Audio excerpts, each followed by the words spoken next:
자, 다음 문제 보겠습니다. 인구 부양비 문제입니다. 자, 표는 갑국과 을국의 인구 구조 변화를 비교하는 것이다. T년 대비 갑국의 전체 인구는 10%, T 플러스 50년에 전체 인구는 10% 감소하였고 을국의 전체 인구는 20% 감소하였다. 전체 인구는 T년에 갑국과 을국이 동일하다. 뭐 이렇게 나와 있습니다. 자꾸 전체 인구 얘기하니까 전체 인구를 기준으로 잡아주는 것이 좋아 보입니다. 그리고 여기 자료도 보니까 전체 인구 대비 15세, 64세 부양인구 비율이 나와 있고요. 그래서 유분호총 해놓고 자 갑국부터 자 T년, T 플러스 50년 자, 총인구 T년 100의 1로 잡는다. 자, 그 중에서 부양인구 비율이 50%다. 절반이다라는 얘기죠. 50A. 자, 노령화 지수가 25라는 얘기예요. 그럼 유소년분의 노년 곱하기 101개.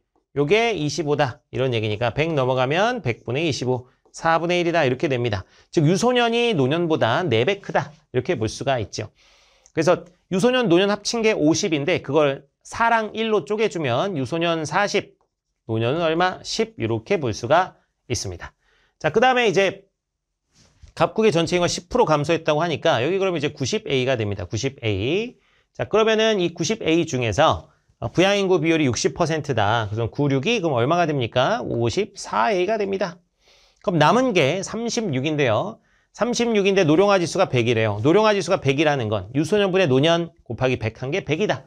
즉 유소년하고 노년하고 똑같다 이런 얘기입니다. 그럼 36을 유소년하고 노년하고 1대1로 쪼개주면 18A, 18A 이렇게 볼 수가 있겠죠.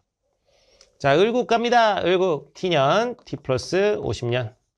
자, 을국 같은 경우 총인구가 역시 100A라고 볼 수가 있고요. 부양인구 비율이 50% 절반이다. 50A 이렇게 볼 수 있고 노령화 지수가 150이다. 노령화 지수 150이라고 하는 건 유소년분의 노년 곱하기 101개 150이다. 그럼 100분의 150 이렇게 되니까 2분의 3이다. 이런 얘기예요. 유소년이 2일 때 노년이 3이다. 그럼 50을 2대 3으로 쪼개주면 자 어떻게 돼요? 유소년 20, 노년 30 이렇게 됩니다. 자 약간 빠르게 했지만 이 정도 충분히 이해하실 거라 믿습니다. 자 전체 인구 20% 감소했다고 하니까 이때는 이제 80A 갑니다. 자, 그 다음에 이제 부양인구 비율이 55%래요. 그럼 80 곱하기 55% 해주면 얼마가 됩니까? 44A가 되죠. 자, 그럼 남은 게 얼마예요? 남은 게 36입니다. 자, 36 쪼개줘야 되는데 노령화 지수가 200이래. 노령화 지수 200이면 유소년분의 노년 곱하기 101개 200이다.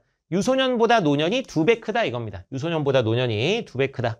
자, 남은 게 36인데 36을 또 2대 1로 쪼개줘야 되죠. 자, 그러면은 어떻게 돼요? 24와 12로 쪼개지게 되겠네요. 자, 이렇게 쪼갤 수가 있다. 딴 이제 뭐 끝났죠. 가봅니다. 자, 1번 T년과 T 플러스 50년 모두 갑국은 을국에 비해 저출산 현상이 강하게 나타난다. 여러분 저출산 현상이 강하다는 건 출산율이 떨어진다. 이런 얘기죠. 근데 갑국이 T년에도 출산율이 더 높고요. 을국보다. T 플러스 50년에도 갑국이 더 출산율이 높습니다. 그래서 갑국은 을국에 비해 출산율이 저출산 현상이 더 약하게 나타납니다. 을국이 강하게 나타나고요. 자, 2번 T년과 T 플러스 50년의 갑국과 을국은 모두 초고령 사회이다. 이렇게 되는데 그럼 이 네 가지 케이스 다 초고령 사회다. 이런 얘기인데 갑국의 T년만 딱 봐도 총인구 100인데 노년인구 10%입니다. 노년인구 10%라는 것은 이거는 자 노년인구 비율이 7% 이상 14% 미만이면 뭐라고 하죠? 고령화 사회입니다. 고령화. 물론 이게 자료에는 20% 이상인 사회를 초고령 사회라고 한다고 그랬는데 어쨌든 초고령이 아닌 걸 확인을 할 수가 있죠. 자, T 플러스 50년 같은 경우는 90분의 18. 이 계산해보면 10분의 2, 20%여서 딱 20%니까 여기는 초고령. 자, 을국의 T년은 100 중에 30이니까 30%여서 역시 초고령입니다. 초고령. 자, T 플러스 50년 80분의 24. 요것도 뭐 10분의 3으로 이제 약분이 돼서 요것도 30%. 여기도 초고령이라는 것을 확인할 수 있습니다. 그래서 T년과 T 플러스 50년의 갑국과 을국은 모두 초고령 사회이다. 갑국의 T년은 제외되기 때문에 모두라고 얘기할 수는 없다. 자, T년 대비 T 플러스 50년의 노령화 지수 증가율은 을국이 갑국보다 크다. 이렇게 되어 있는데요. 한번 구해볼까요? 노령화 지수. 을국 한번 보면은 유소년분의 노년이죠. 20분의 30입니다. 20분의 30. 곱하기 100 해주면 150이죠. 150에서 자 어떻게 되냐. 20분의 24. 그러면 200이 되죠. 200. 그래서 이 증가율은 150분의 50 곱하기 100이 됩니다. 그럼 3분의 1이 돼가지고 33.333 뭐 이렇게 나오겠죠. 자, 갑국 같은 경우는 어떻게 되느냐. 노령화 지수가 40분의 10이었으니까 여기 25죠. 25였는데 18분의 18, 100이 됩니다. 자, 그러면은 25분의 75 곱하기 100 하면 요거는 300%가 나옵니다. 그래서 갑국이 훨씬 큽니다. 자, 4번. T년의 을국의 유소년 인구는, T년 을국의 유소년 인구는 여기 20A죠. 20A는 T 플러스 50년 갑국의 유소년 인구보다, T 플러스 50년 갑국의 유소년 인구 얼마입니까? 18A죠. 요거보다 많다. 요게 답이네요. 자, 5번. T년의 노년 인구는 을국이 갑국의 3배이고, T년의 노년 인구는 을국이 여기 30A, 갑국은 10A.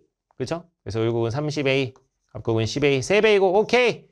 자, T 플러스 50년의 노년 인구는 을국 얼마죠? 24A. 갑국은 얼마죠? 18A입니다. 그래서 갑국의 1.5배이다 이러는데 1.5배 하면 어떻게 돼요? 27A가 되죠. 그래서 을국이 갑국의 1.5배다 이렇게 얘기할 수는 없다. 정답은 4번 되겠습니다.